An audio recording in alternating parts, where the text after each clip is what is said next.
Bonjour, je reprends contact avec vous après ma première vidéo qui analysait les résultats de ce premier tour des élections départementales. Je reprends contact avec vous effectivement pour réagir à ce qui s'est passé ce midi sur le plateau de France 3 Bretagne. Monsieur Thierry Benoît, député UDI du pays de Fougères, a tenu des propos contre moi, contre le Front National, absolument étonnants, alors qu'on ne lui demandait rien. Des propos qui sont mensongers, des propos à la limite de la diffamation, des propos absolument lamentables. Voilà. Alors, on pourrait se poser la question, pourquoi d'un seul coup, M. Benoît, qu'on connaissait plutôt comme quelqu'un qui n'avait pas beaucoup de relief, un député sans saveur, d'un seul coup s'est emballé, s'est énervé, on peut le dire, s'est énervé contre moi, alors que je n'étais pas sur le plateau. Il était face à Sophie Mével du Front National de Brest, et forcément Sophie Mével de Brest ne connaît pas la problématique fougeresse, donc n'a pas pu répondre. M. Benoît se comportait comme un lâche, parce que si j'avais été sur le plateau, bien évidemment, il n'aurait pas dit le 10e de ce qu'il a dit. D'ailleurs, hier soir, j'étais avec lui sur un plateau de TV Rennes, il s'est bien gardé de toute attaque à mon encontre. Alors, pourquoi M. Benoît s'est-il emballé de cette façon? Alors, est-il inquiet de la progression indiscutable du Front National dans le pays de Fougères? Est-il déçu de ne pas avoir été élu hier soir au premier tour comme il l'ambitionnait, parce qu'il y a eu une très forte poussée du Front National dans le canton de Fougères 1, avec Virginie Dorsan et Rémi Frétille? Bref, je ne sais pas. Ou alors a-t-il voulu se jouer un rôle et sortir de la médiocrité dans laquelle il évolue habituellement? Monsieur Benoît, on le connaît bien. Il est présent à toutes les inaugurations dans le pays de Fougères. Il est assis au premier rang. Souvent, il ne dit rien, sans discours. Il est tous les jours dans les journaux, tous les jours dans les hebdomadaires. Il brille effectivement beaucoup moins au Parlement.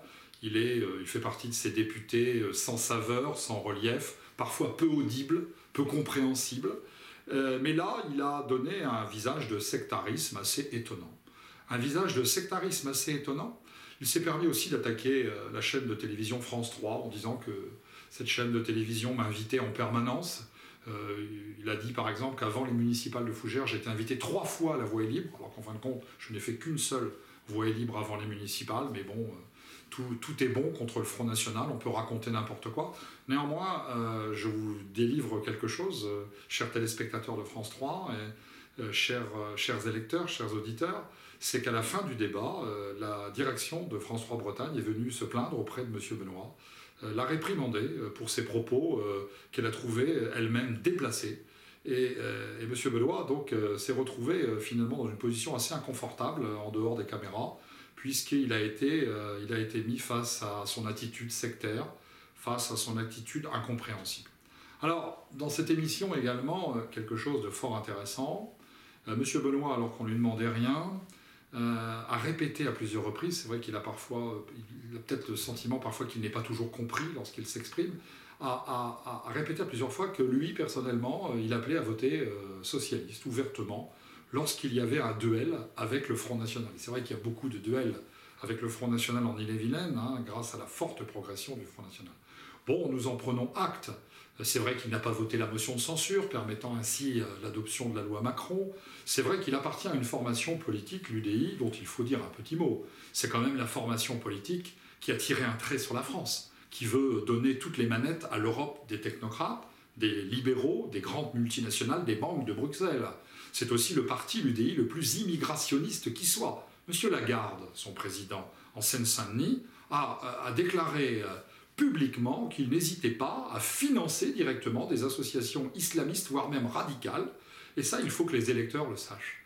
Alors, voilà. Donc, les électeurs du Front National, dans tout cela, eh bien, ils en ont assez de ces comportements sectaires.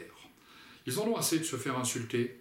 Ils en ont assez qu'on insulte leurs élus. Je suis conseiller municipal de Fougères. Ils en ont assez surtout qu'on les attaque de façon lâche, parce que autant M. Benoît, s'il m'avait attaqué directement, j'aurais pu lui répondre. Mais là, bien évidemment, il a profité de mon absence, n'ayant pas le courage de m'affronter directement. Et bien, les électeurs du Front National, quand ils entendent ça, lorsqu'ils voient cela, eh bien je pense qu'ils ne seront pas portés dimanche à voter pour M. Benoît. Moi, personnellement, avec Virginie Dorsan, nous avons pris une position. Nous appelons nos électeurs à ne pas voter pour M. Benoît dimanche prochain. On ne peut pas à la fois nous insulter, on ne peut pas à la fois nous agresser, on ne peut pas nous diffamer, donner des tonnes de mensonges sur notre dos, et puis après réclamer nos voix pour faire barrage à la gauche. De toute façon, entre la gauche et M. Benoît, il y a l'épaisseur du papier à cigarette. C'est-à-dire qu'il n'y a rien. En fin de compte, M. Benoît est un homme de gauche. A-t-il vraiment des convictions personnelles? On n'en sait rien. Il appartient d'ailleurs à une formation politique qui s'est toujours fait élire avec la complicité de l'UMP. Parce que si l'UMP présentait un candidat face à M. Benoît aux élections législatives ou aux élections départementales, M. Benoît, il ferait 6, 7, 8% comme tous les candidats UDI, c'est-à-dire rien. Alors voilà, donc nous en avons assez de ce comportement. M. Benoît m'a désigné finalement comme son adversaire prioritaire dans le pays de Fougères, j'en prends acte. Mais moi j'aime le combat à la loyale, vous voyez, M. Benoît. J'aurai l'occasion, peut-être dans de futures compétitions électorales ou sur des plateaux de télévision, eh bien de vous répondre, de vous mettre face à vos contradictions. Ne vous inquiétez pas, je m'adresse aussi directement à vous. Je ne vous attaquerai pas par des coups bas, comme vous l'avez fait sur ce plateau de France 3. Vous avez aujourd'hui, 23 mars, montré votre vrai visage. Vous vous dites centriste, en fin de compte vous êtes sectaire. Vous vous dites modéré, en fin de compte vous êtes un extrémiste. Un extrémiste, c'est vrai, contre le Front National, contre ses électeurs, contre ses propositions. Et finalement, je sais ce qui vous gêne dans le Front National. Le Front National est fortement attaché à la France. Le Front National aime la France. Vous avez déjà tiré un trait sur la France. Vous êtes un européiste. C'est peut-être ça qui vous dérange. Et puis ce qui vous dérange, c'est que dans le pays de Fougères, élection après élection, le Front National grignote vos positions, le Front National progresse. Vous avez trouvé effectivement des adversaires de taille, mais eux qui vous combattront toujours à la loyale et toujours avec beaucoup de courtoisie. À bientôt, M. Benoît.